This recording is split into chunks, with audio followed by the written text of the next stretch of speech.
If Scythe Cat Cub isn't on Magic Online yet, then I need to start thinking about other things that we can try out from MTG Foundations.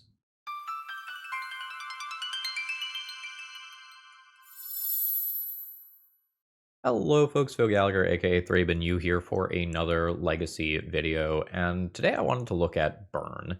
Matthew gave me a dealer's choice donation deck list, and I was trying to find things from MTG Foundations that were interesting for Legacy, and this was one of the few things that I found. Notably here, the stuff from the jump start from MTG Foundations, like Scythe Cat Cub, has not made its way to Magic Online yet. That is hopefully coming soon. So I grabbed a list from my friend Bryant Cook, who has already run this through a league, admittedly to mediocre results. But Bryant, in his conclusion, basically said, I think we had pretty bad variance in terms of the matchups. I don't think we should expect to play against X deck this number of times, and the deck supposedly felt pretty good. Now, something that people have been saying kind of for years is that Burn has just fully been power crept out of the format. The deck can do some very impressive things with some early aggressive creatures that can force damage. And with Boltwave, Chain Lightning, Lightning Bolt, Lava Spike, Rift Bolt, and Sixth Finger, Skewer the Critics, all being 1 mana, 3 damage burn spells, that's a lot. And if we live in a world where people are ancient tombing themselves or losing life to reanimates or whatever, then we might not even have to deal the full 20 points of damage in a lot of games. I am always a big fan of things that punish non-basic lands, your back to basics, blood moons, wastelands, all that sort of stuff. And Price of Progress hits really, really hard against those sorts of decks. Our sideboard is geared a bit towards hating on the graveyard and dealing with artifacts in particular, although we have some things in this deck list that are going to give us a fighting chance against various combo decks, but we are probably going to be pretty bad if we are paired against things like Cephalid Breakfast and Nadu that are permanent-based combo deck lists, as a bunch of our things like Fairy Macabres and Mind Break Traps might not really be the most effective there. Plus, look at that. That's a thing of beauty right there. How can we not honor that? We've got to play this in a league. Folks, this is a budget deck.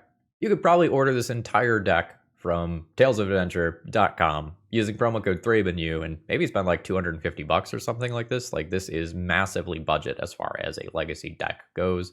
So consider checking out my sponsor and buying some burn cards. Let's go Boltwave some people. All right, so my hand has 3, 6, 9 plus 4. We're not to 20. I am on the draw. I have a decent amount of starting damage. I would prefer to have a creature. I think I'm just going to keep this one. I think on 6, this is about the best that I would be hoping for if I don't hit a creature. Burn Mirror. Goblins, sure. I do not want to be drawing additional lands here. So we are probably okay if my opponent does not do something unfair.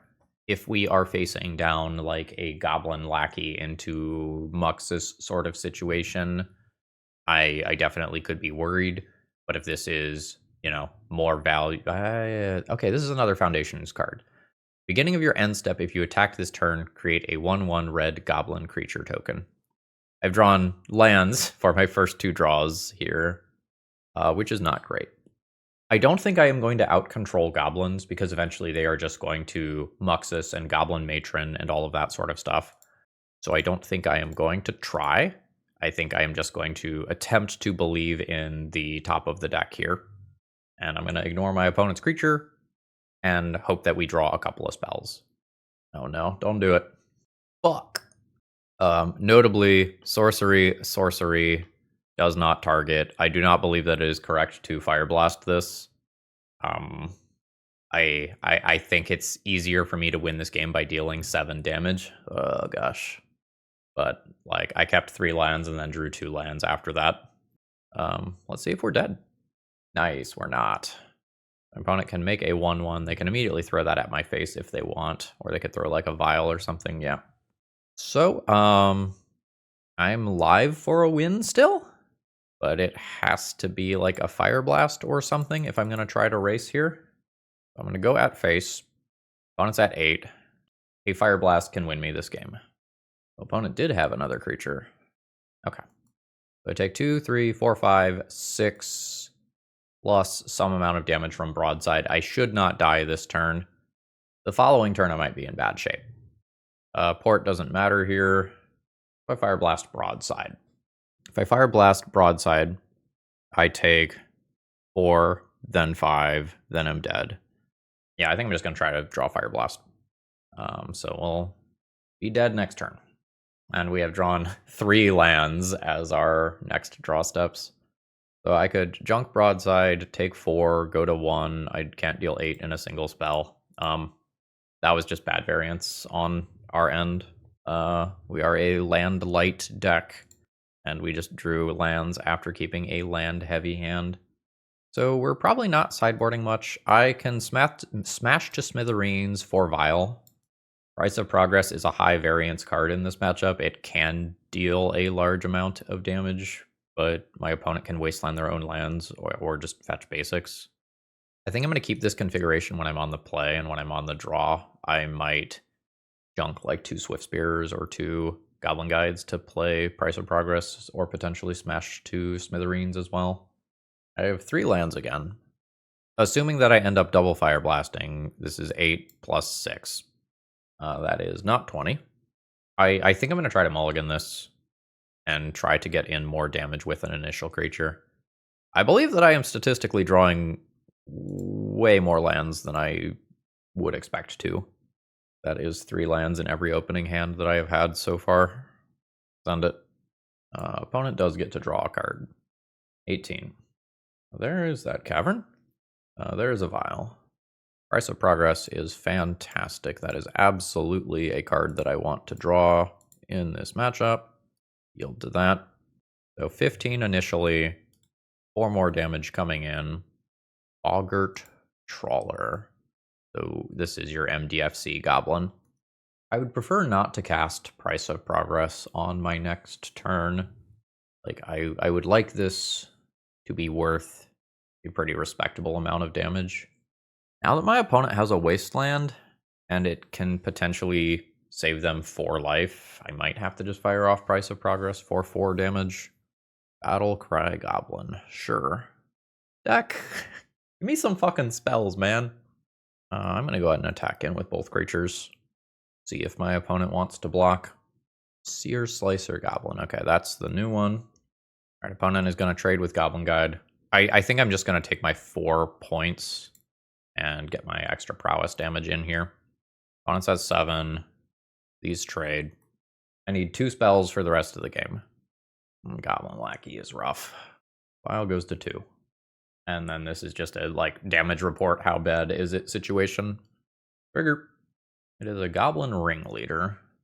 Opponent has brought in Mindbreak trap against me, and Chalice of the Void. So if Chalice is coming in against me, I will want my Smash to Smithereens for the next game. My opponent has activated their Vial and then chosen not to use it, which is a decision. And they have played a Goblin.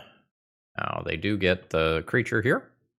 We are fully aiming at face here. Skewer at face. This is a sorcery. I do have to do it now. Opponent's at 2. I am fine going to combat. My opponent can jump block this if they want. They can trade for this creature if they want. I don't really care. I am fully expecting to win the game by top decking any random castable spell.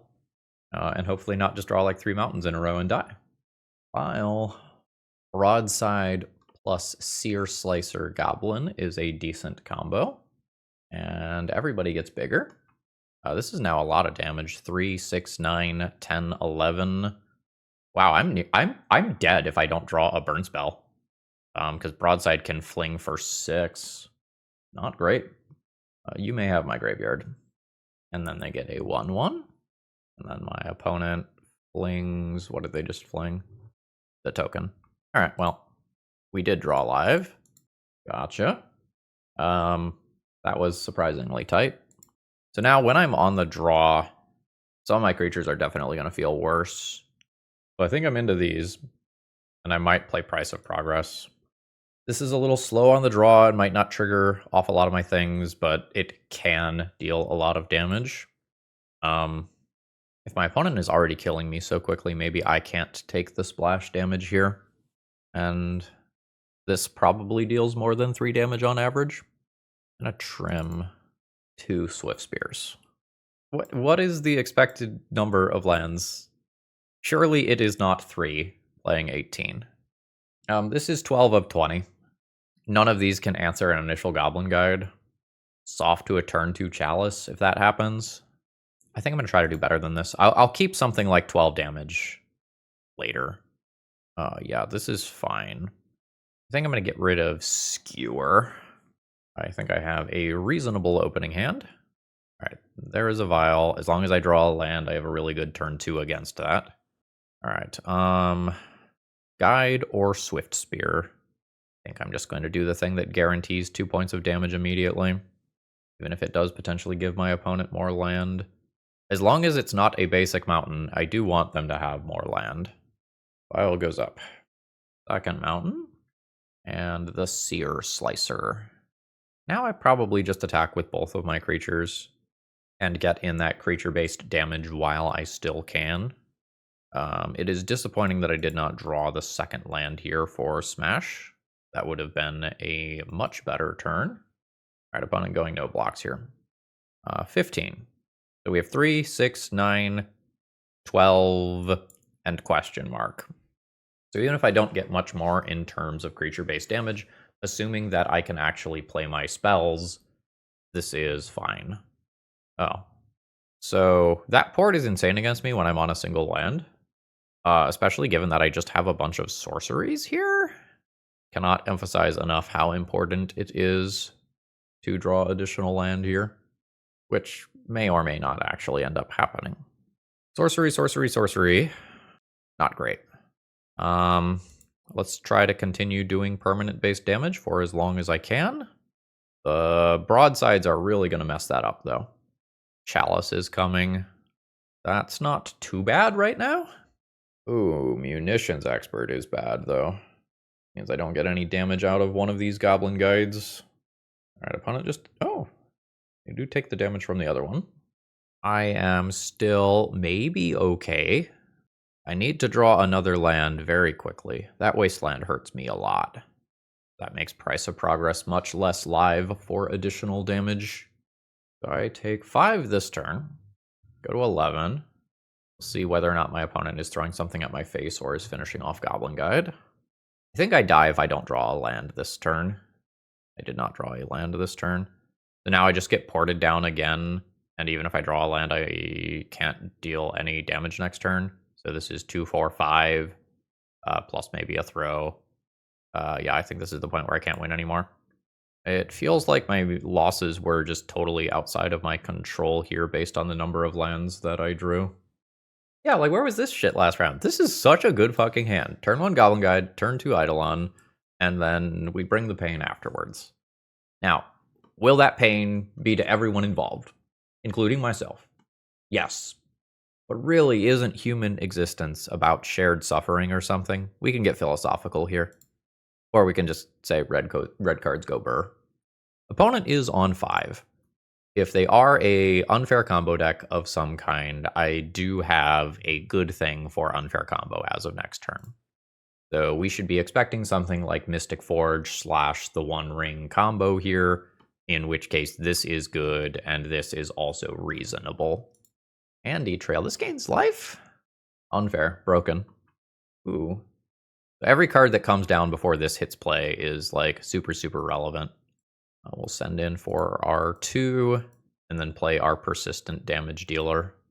Planar Nexus is a very, very, very strong magic card here because it does count as an Urza's land, and my opponent will presumably end up with Metalcraft very, very quickly. So there's some damage. Eidolon count 2. Okay, that's it. So this is fine. We get to send in for 4 points of damage, and then send 6 more at my opponent's face. Another Vexing Bauble is coming. That's fine. Opponent's at 10. Let's go ahead and Spectacle this one. I'll take some damage. And then I think I'll hold up a Lightning Bolt to cast on my opponent's turn. There is some chance that they could play out something like a Glaring Fleshraker that would be worth like interacting with at instant speed. Kozilek's command, get a bunch of spawns. Now these spawns can represent more life. They are also representing blocking, which is reasonable. I do have a price of progress that is currently slated for 6 points of damage. So the smash to smithereens, and the price of progress is in my sideboard. Sound great. 0 top, 5 bottom. Probably not what my opponent wants. So they're going to go to 4. That's actually not bad. So when my opponent cracks this, I want to price of progress them in response, which there's no like mana filtering here. Yeah, probably means that I go ahead and just cast a spell immediately. So they crack Candy Trail. In response, we go boom. All right, fantastic. Very easy to win when your hand is good. All right, we also do have Null Rod, which should do some work. So what is bad here?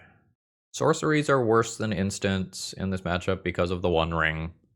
My creatures are still probably fine. My Eidolons are a little slow on the draw. Maybe still good enough. I could do something like this. Actually, there's Vexing Bauble that shuts off Fireblast. Maybe Fireblast is what goes. Fireblast and Rift Bolt. Sure. This is medium. I think I'm going to keep hands with this card. I think one Ring and Eidolon working together at the same time is a lot of strain on my opponent's life total. Sometimes they can just go under what I do, though. Are you one ringing on turn 1? Yeah, okay. So, opponent's all in.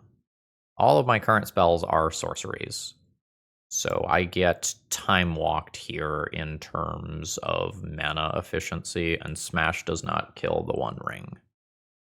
So there's a big luck portion for how scary this exact turn is. Ancient Tomb, Key.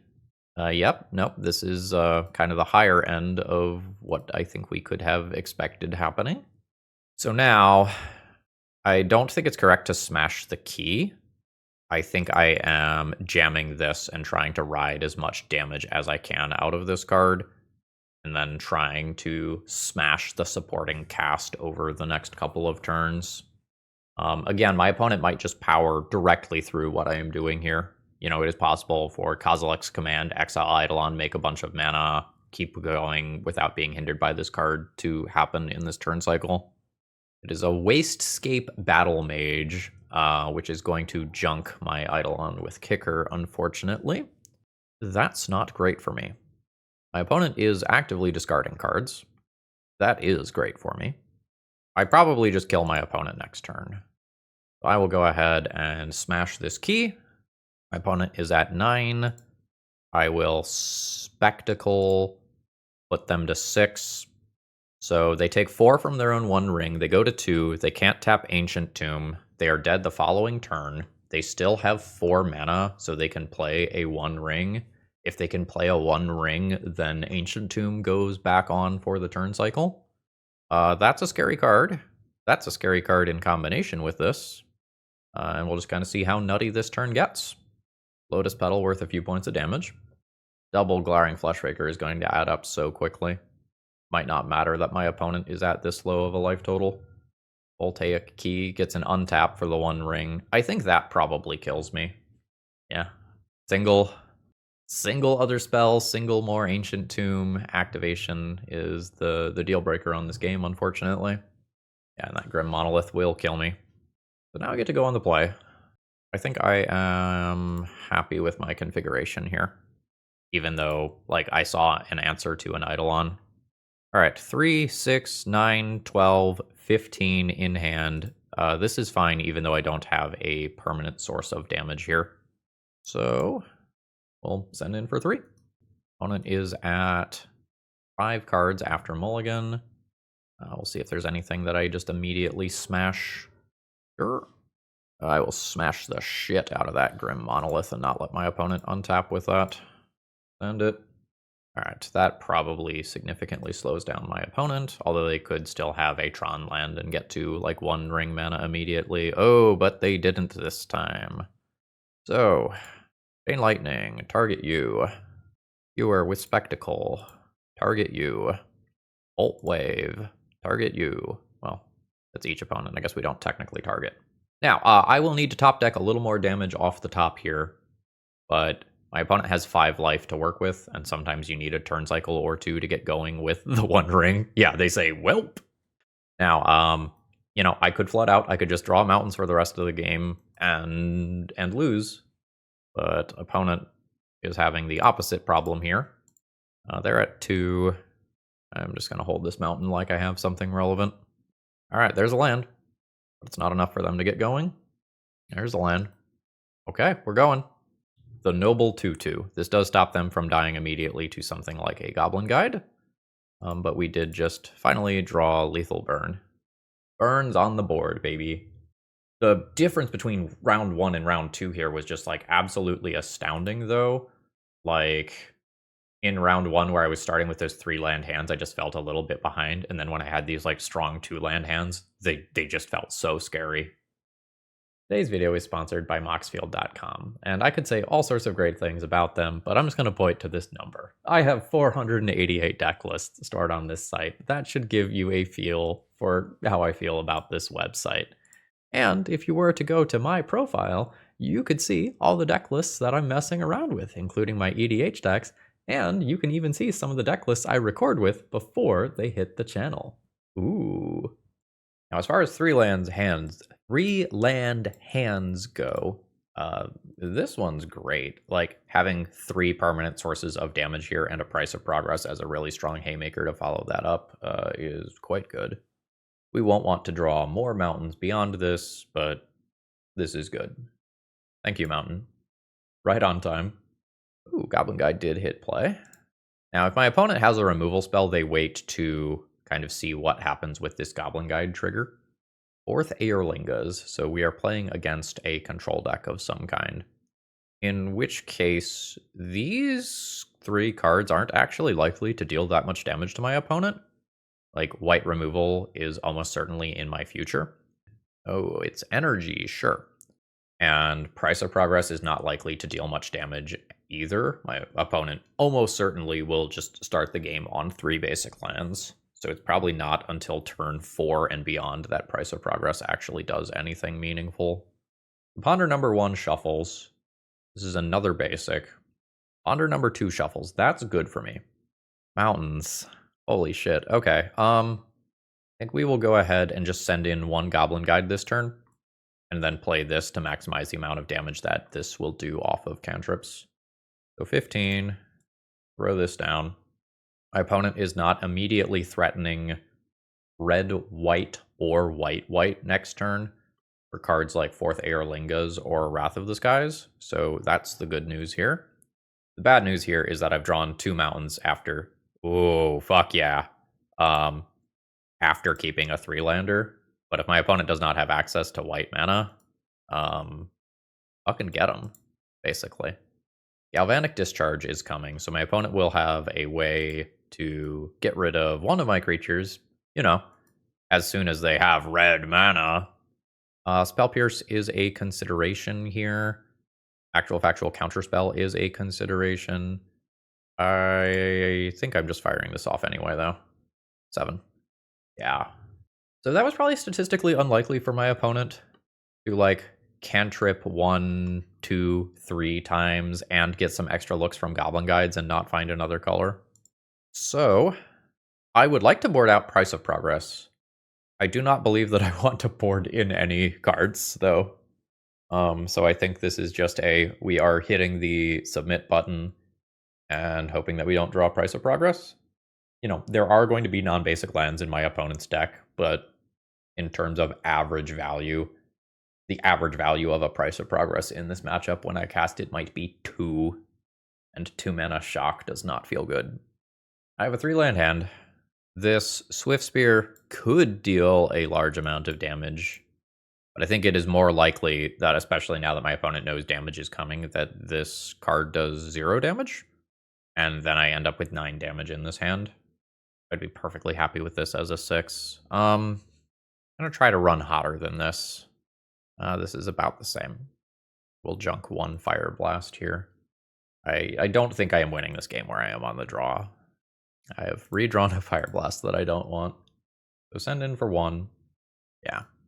This is going to be immediate swords or galvanic discharge or whatever. Yeah.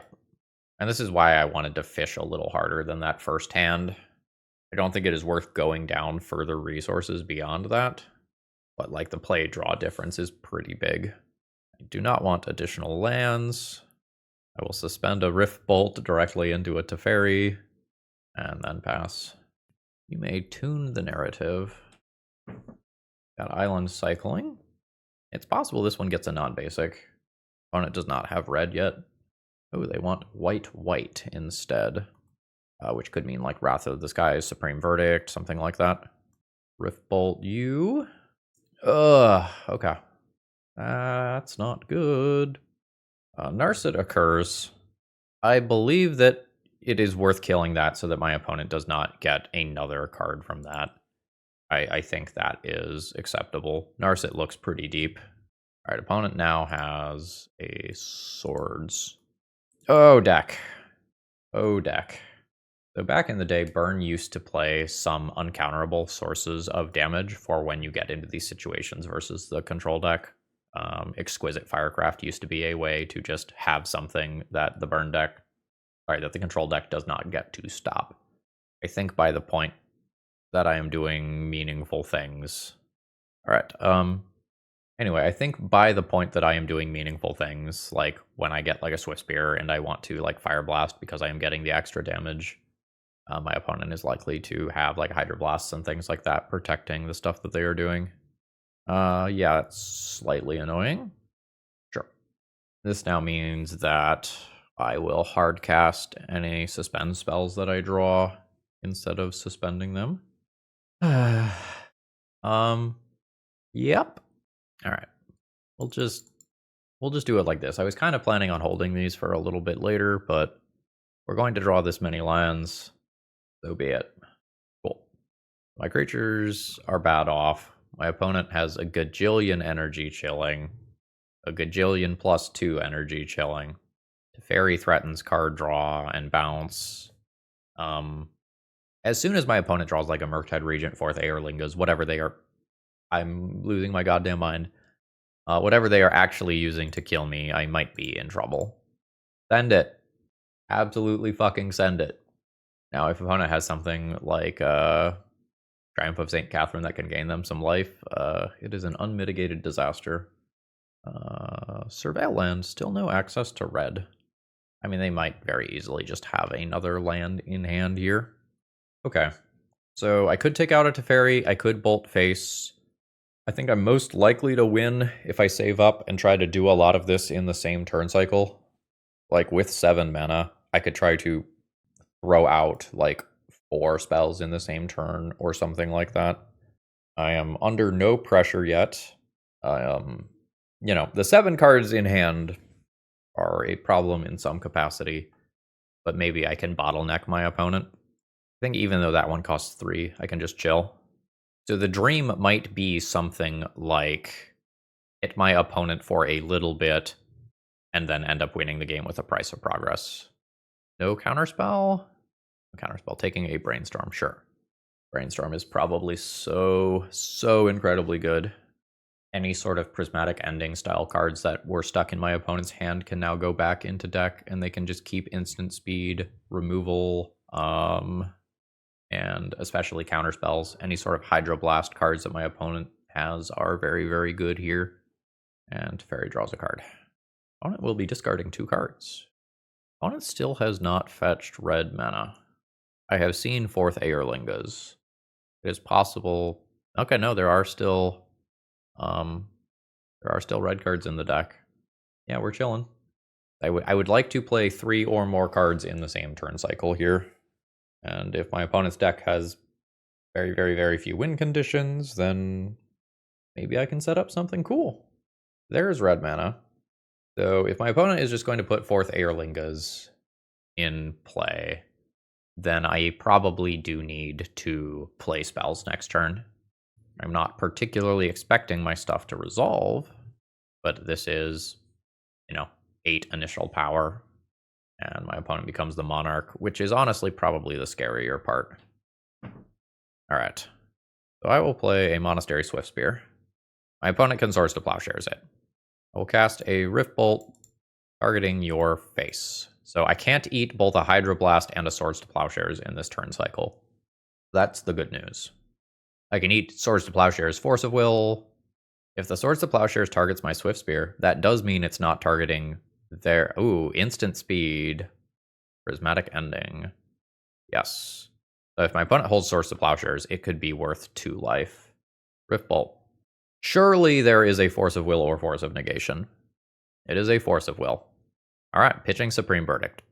So my opponent is kind of at 3 life if you squint at it funny. And not drawing a good ratio of cards this game, unfortunately. Now my opponent has a ton of mana untapped. I do just need to play literally whatever card I draw. I just don't have any choice in the matter. I am dead on board. Fuck. That is unfortunate. The game goes that long.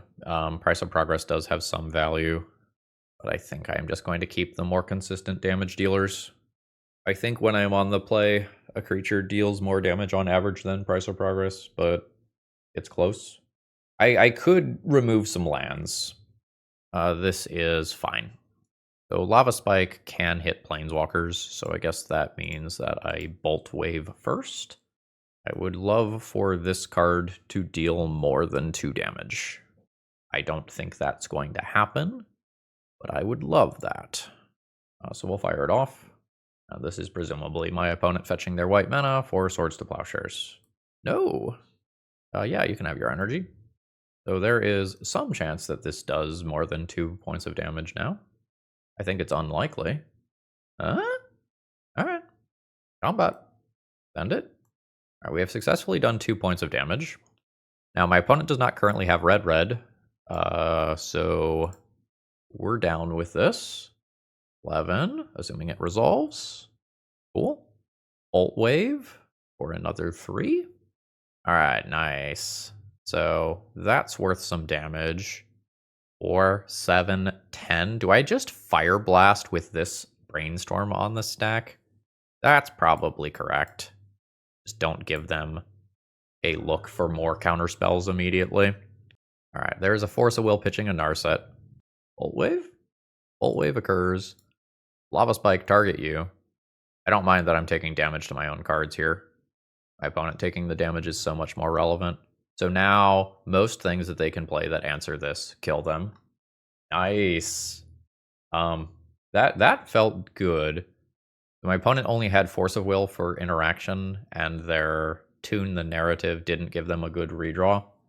Their hand was probably fine if they have, like, a cantrip or 2 plus Force of Will, but I came out of the gates really fast there. These 3 landers, though. That said, I think this has the potential to do enough damage that I just keep this. I really feel the need for a persistent source of damage in my opening hands here. So not counting the Eidolon, we have 9. If we can count the Eidolon as 6-ish points of damage, then the hand is totally reasonable. Assuming I don't keep top decking more of these beautiful full art mountains. I have like a little horse or something on them. Basic swamp. Thoughtseize would be rough. Thoughtseize would be real rough. Well, it's not the Thoughtseize. That's the good news. That's fine. That's fine. That draw is not fine. So, now that I am taking 5 damage a turn cycle, playing this immediately doesn't sound good. Especially if it deals more damage to me. I can put my opponent to 10. I don't really want to put this in play. If I put this in play and my opponent does something like Fatal Push, I grow this by 2. If I remove a Dalthy Voidwalker, I'm only saving 2 points of damage, not 3, because I'm putting a creature into graveyard. I think my plan is draw well. Actually, Eidolon goes under Dalthy? Right, and this only counts our graveyard. It's not regular Tarmogoyf. Okay, so let's recontextualize this then. If I play my Eidolon, I maybe get some damage out of it, and then I chump block and then fire bolts at face afterwards. Okay, that can be a plan. It's a little awkward if my opponent removes this and immediately puts it back in play via the Dalthy Voidwalker sacrifice ability. Wasteland's fine. That doesn't do anything against my deck. And it's not black pips for some of their creatures and spells. Okay, cool. So we get 2 points of damage out of this. My opponent's at 14. Effectively means that they are at 8. This is going to be a very tight race. I need to not draw more mountains. All right. My opponent has me on a 3-turn clock. If I junk a Dalthy, it's a 4-turn clock instead.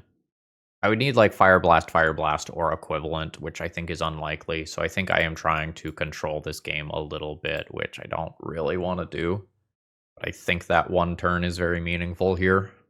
Whereas if I don't draw double mountain over the last 2 turns, oh, that's some shit, actually. So my opponent can cycle that to deal 5 to me this turn, and then it is back on a reasonable clock. Ooh, fuck yeah, they just dealt 2 damage to themselves and saw that I have fucking mountains. So they didn't cycle Vexing Bauble, so that might buy me another turn. We'll see. This is awkward. So my opponent is incentivized to crack Vexing Bauble to make Nethergoyf deal more damage. It turns it into a 2-turn clock. Yeah. My opponent fetches, and I draw another Fireblast. Price of Progress also does it. So we just cracked... Hold on, did we just crack a Bloodstained Mire and then not put a card into play? In a way that put you to 8 specifically, which is a very, very important number. That is a thing that just happened. I really hope that I get to capitalize on that. I really, really hope that I get to capitalize on that. 7. That's frustrating. All right. So, don't look. This is painful. I hate this so much, but this is what I do to stay alive. This unfortunately has escape, so it's just going to come back. But this is what I have to do to continue to play Magic. Bowmaster is not great for me. So now I have no outs. My opponent would have to do something very dumb. Oh, having to deal with that is awful. My sideboard doesn't have something like Ensnaring Bridge that just deals with those. All right. Very dead to that. I don't know how I beat this card. Price of Progress is not very good. Fairy Macabre is not particularly good. Like, I don't think that's enough to stop the Goyf. And the Nether Goyfs coming back is hopefully not a concern in games that I'm winning. I don't really love that my sideboard just does not have access to cards for fair matchups. Like, we are so fixated on unfair stuff and artifact stuff that I have very little ability to sculpt my deck when something like Price of Progress isn't good. Okay, I am going to keep this one. I am keeping this hoping that I draw an additional land and I can fire off a bunch of spells quickly, and that becomes the way that I go under Barrogoyf. All right, let's get to it. I'm going to play this in the way that optimizes my immediate damage, even if it gives my opponent an extra land sometimes, which it does here. I think this game just goes incredibly fast. Maybe not literally ending. That's not great. That's double not great. Now my Swiftspear doesn't just get to do damage. That sucks for me. Man, my hand would have been great too. Am I junking this so that I get to attack with my creatures? 3, 6, 9, 13. Yeah, I think so. I'll Chain Lightning that, do prowess stuff, then I get to swing in for 4. I probably lose Goblin Guide here, So I turned Chain Lightning into a 2 damage burn spell, essentially, while also removing a creature. That's fine. I can get in like 4 or more points of damage with Monastery Swiftspear. That would be cool. Never mind. So theoretically, God, no. All of the Death Dweller. All right. That is a very specific beating to this exact situation. One of those get a lifelink counter? No. Death Touch and Menace counter. Yeah, fuck me. Okay. And I have some really bad draws in my deck, like Price of Progress as well. That's not doing anything. We'll just hold that. And send some damage at my opponent's face. I need to deal 5 more points of damage. If my opponent attacks out, I could draw a Lightning Bolt style card. Get 5 plus 4, 9.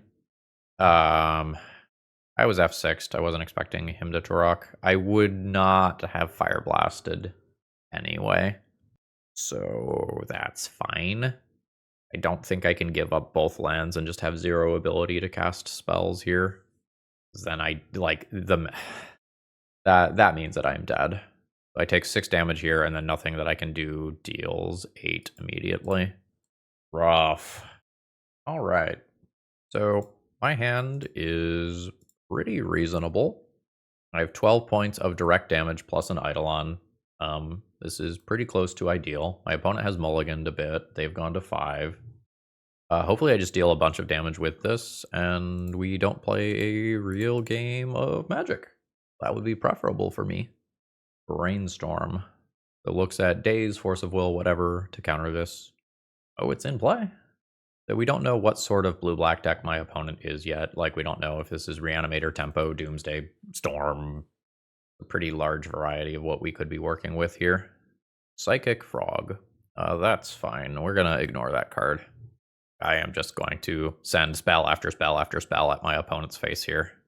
So this is going to admittedly hurt a bit. I think I'm going to fire that off. Cast this one with Spectacle immediately. And then I think I'm going to chill and not play a card into Daze here. Now, what's more interesting is, like, do I block?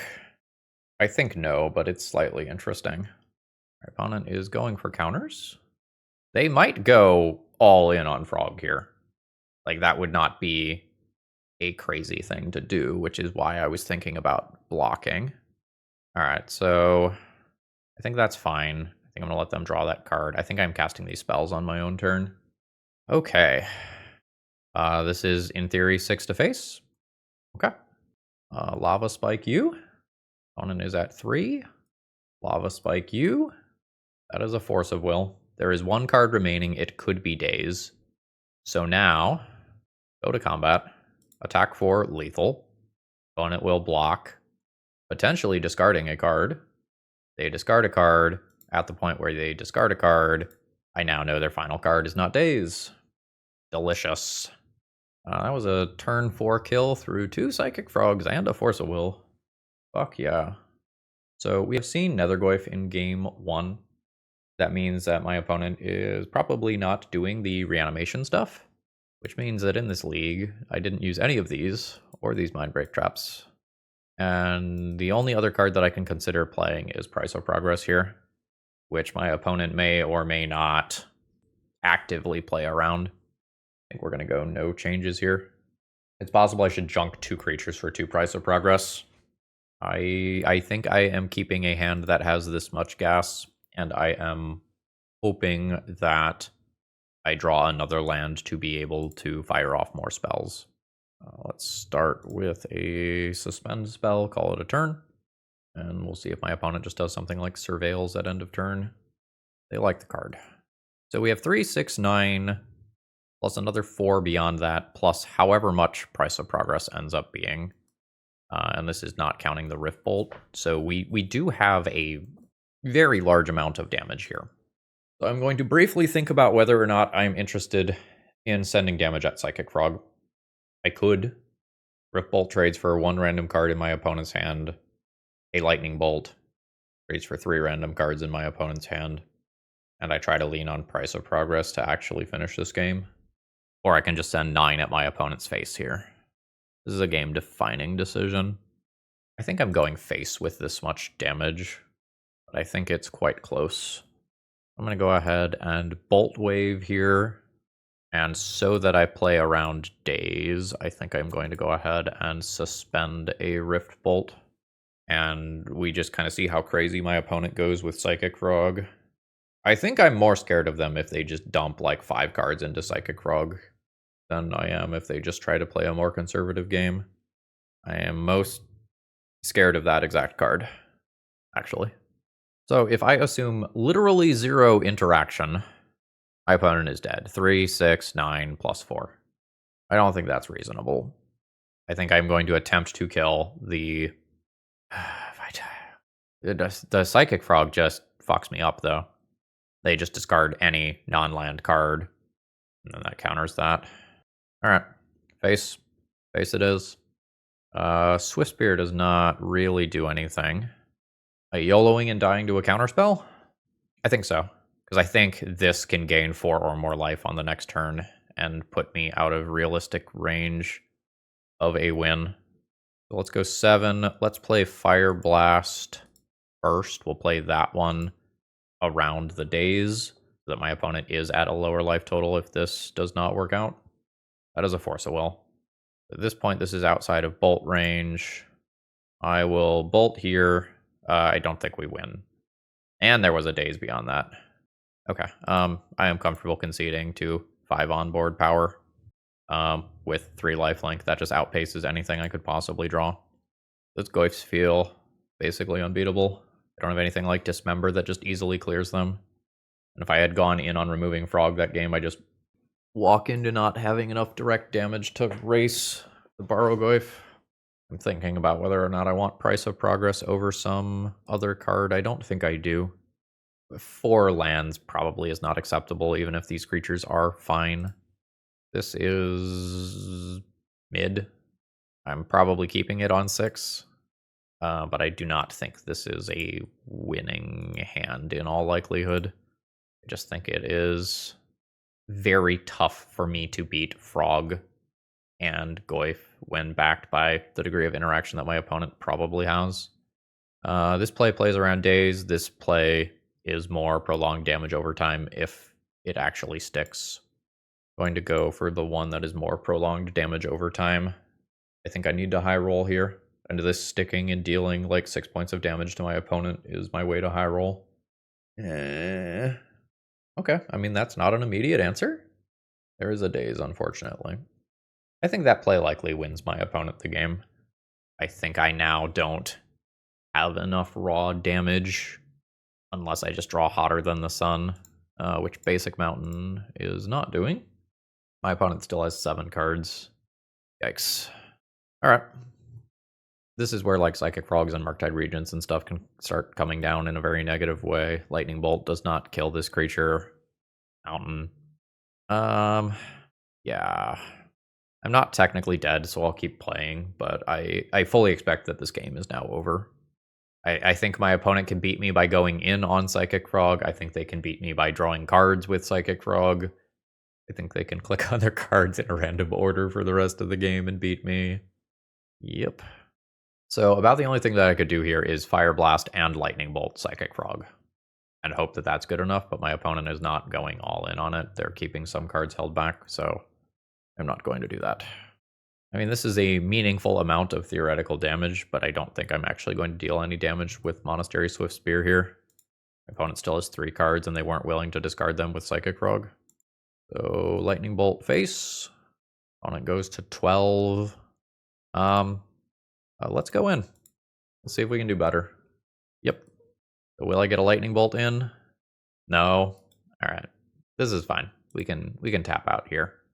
So we get half our play points back, which is exactly what Bryant did in his own league.